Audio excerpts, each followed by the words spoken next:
Hi, this is Mrs. Clark, and I'll be doing this video for Algebra 1. We're going to be looking at rate of change in an input and output table and deciding whether the rate of change is constant or not. We've seen input and output tables like this before. We looked in our first unit at the differences as we go down the table, looking to see if it has a common difference. We're going to use that same idea as we look at rate of change. We're going to be looking at both the change in the inputs and the output tables, and then we're going to be looking at that ratio we called rate of change. So we're going to be looking at that change in y over change in x ratio, which can be written as a fraction. We're going to reduce that and see if that rate of change stays constant as we go all the way down the table. So the way we're going to do that is we're going to start by looking down our input and output table, and starting on the input side. So we're going to look at the x's, and we're going to look at the change as we go from one ordered pair to the next. So if I start over here, you'll see I've put these little arrows for you, where we're going to look at the change from -3 to -1. So the way we're going to do that is we're going to subtract -1 minus 3. I'm going to do the second one first. So I'm going to do -1 minus -3.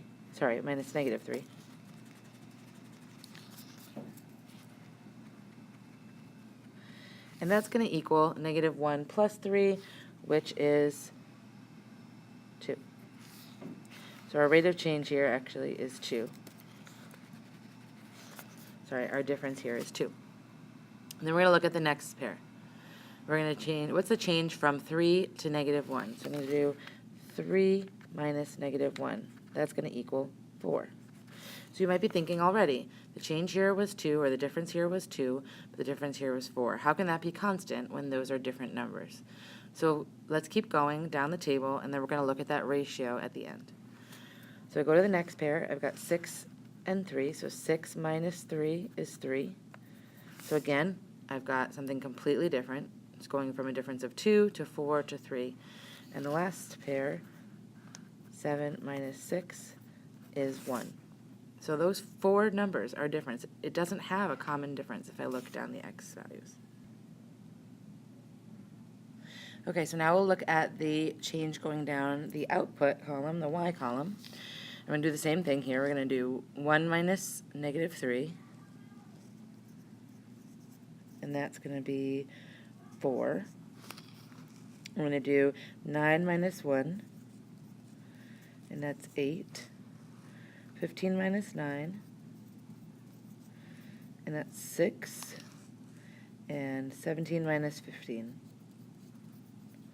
that's 2.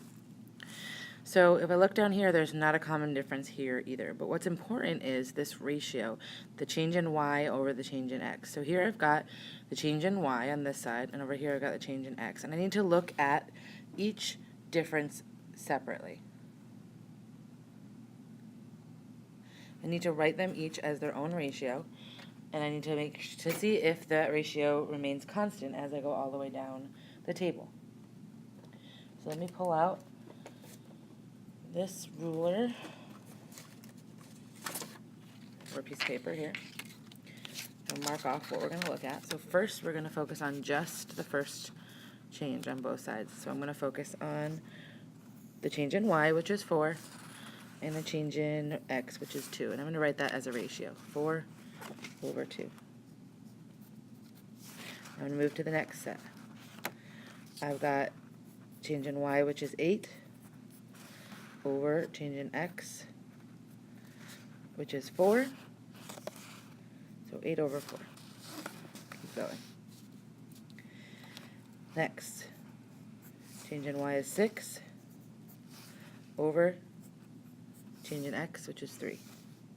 So 6 over 3 is my ratio. And lastly, change in y is 2,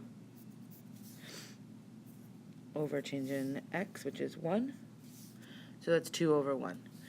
So what I'm going to focus on here when I'm looking to see if it's a constant rate of change is I'm going to focus on whether these ratios are the same. Now right now they don't look the same at all, but I need to reduce them. I need to simplify the fraction. Divide it by whatever's constant in top and bottom to get it to its simplest form and see if they are all the same ratio. So if I look at 4 over 2, I know 2 goes into both of those. So I can divide by 2 on the top and divide by 2 on the bottom, and then I'll get 2 over 1. 8 over 4, I can divide by 2, actually I can divide by 4 on the top and 4 on the bottom, and that gets me 8 divided by 4 is 2, 2 over 1. 6 and 3, 6 can get divided by 3, and 3 can get divided by 3, so that gets me 2 over 1. And 2 over 1 is already reduced 2 over 1. So if we look all the way across, each ratio is 2 over 1. 2 over 1 equals 2 over 1 equals 2 over 1 equals 2 over 1. So what that means is, yes, the rate of change is constant.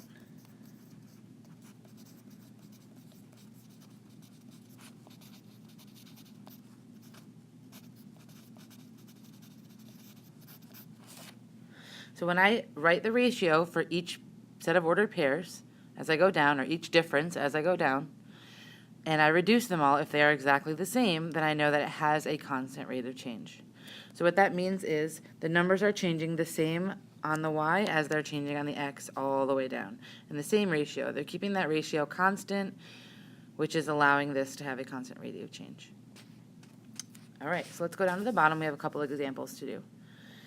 Now, there's not a lot of room here at the bottom, so as we go through, you're going to need to probably write pretty small. If you need to do your work on a Post-it note or a separate piece of paper, and then tape it in underneath this paper in your notebook, you can totally do that. So first, we need to determine if the table has a constant rate of change, and we need to show our work. So we've got 3 examples here. Underneath, I'm going to have to decide, does it have constant or a not constant rate of change? And if it's constant, I need to be able to say what the ratio is. So we're going to start by going down our x's and doing our subtraction. 15 minus 10 is 5, so our difference is 5 there. 25 minus 15 is 10, so our difference is 10 there. 30 minus 25 is 5, so I have a difference of 5 there. And 45 minus 30 is 15, so I have a difference of 15 there. So again, 5, 10, 5, 15, that doesn't look constant. But it's not going down that I'm looking for a constant. It's the ratio from y to x, change in y to x. So I need to do the differences over here as well. So here I'm going to do 6 minus 2, and that's 4, so I've got a change of 4 there. Then I'm going to do 14 minus 6, that's 8, so a change of 8 there. 18 minus 14, which is 4. And 30 minus 18, which is 12. So now I'm going to have to write my ratios for each group as I go down. So first, I've got a change in y over here. Sorry. The change in y is 4 for the first one and 5 for the second one. So my ratio I'm going to write is 4 over 5. Then I've got 8 on the left side, or sorry, the right side, and 10 on the left side, so I'm going to put 8 over 10. Then I've got 4 and 5, 4 over 5, and the last one I have is 12 and 15, so 12 over 15. So I need to decide if this is constant or not. Right now they don't look constant, so let's reduce them just to check. 4/5 is already reduced. 8/10, 8 and 10 can be divided by 2, so that will reduce to 4/5. 4/5 again is already reduced. So far, so good. We're looking like it's pretty constant. And then 12 over 15 can both be divided by 3, so we'll get 4 over 5. So again, 4/5 equals 4/5 equals 4/5 equals 4/5. So woohoo, we have a constant rate of change. So I'm going to circle that. It's a constant rate of change. If constant, what is the ratio? So the change in y over change in x is equal to 4/5. That reduced ratio is our constant ratio, our constant rate of change. So I'm going to do that for the next 2 examples as well. There's not a lot of room in between these tables, so like I said, if you need to do the subtraction on a separate piece of paper or a Post-it note, that's definitely okay. I'm going to write the final answer as we go down. So here we're going to do -8 minus negative 12. -8 minus negative 12 is +4. Negative 4 minus negative 8 is positive 4. 0 minus 4 minus negative 4 is positive 4. And 4 minus 0 is positive 4. So far it's looking pretty constant over here. Over here we're going to do 7 minus 9. Remember, second one minus the first one. 7 minus 9 is negative 2. 6 minus 7 is negative 1. 5 minus 6 is negative 1. And 3 minus 5 is negative 2. On this side they're constant, on this side they're not constant. So when we write our ratios, negative 2 over 4, negative 1 over 4, negative 1 over 4, and negative 2 over 4, these do not look like they are the same. We have 2/4 and 1/4, or negative 2/4 and negative 1/4, which are definitely not the same answer. When I go as far as to reduce negative 2 over 4, I can divide them both by 2. I actually get negative 1/2, and this is negative 1/4, negative 1/4, and negative 1/2. These are not equal to each other. So when they are not equal, it is not a constant rate of change. So we can't answer this question about the ratio because there's not a constant ratio here. The ratio is changing every time. All right, on to the last one. 12 minus 14 is negative 2. 10 minus 12 is negative 2. 6 minus 10 is negative 4. 0 minus 6 is negative 6. On this side, 8 minus 3 is 5. 13 minus 8 is 5. 23 minus 13 is 10. 38 minus 23 is 15. So when I make my ratios, 5 over negative 2, 5 over negative 2. So far we're looking good. Hopefully it's constant. 10 over negative 4. I don't know. I'll have to check that one out. And 15 over negative 6. So these first two are already the same. I'm going to just bring them down. 5 over negative 2. Those don't reduce anymore. 10 can be divided by 2, and 4 can be divided by 2. So that's 5 over negative 2. And then 15 can be divided by 3, and 6 can be divided by 3. So that's 5 over negative 2.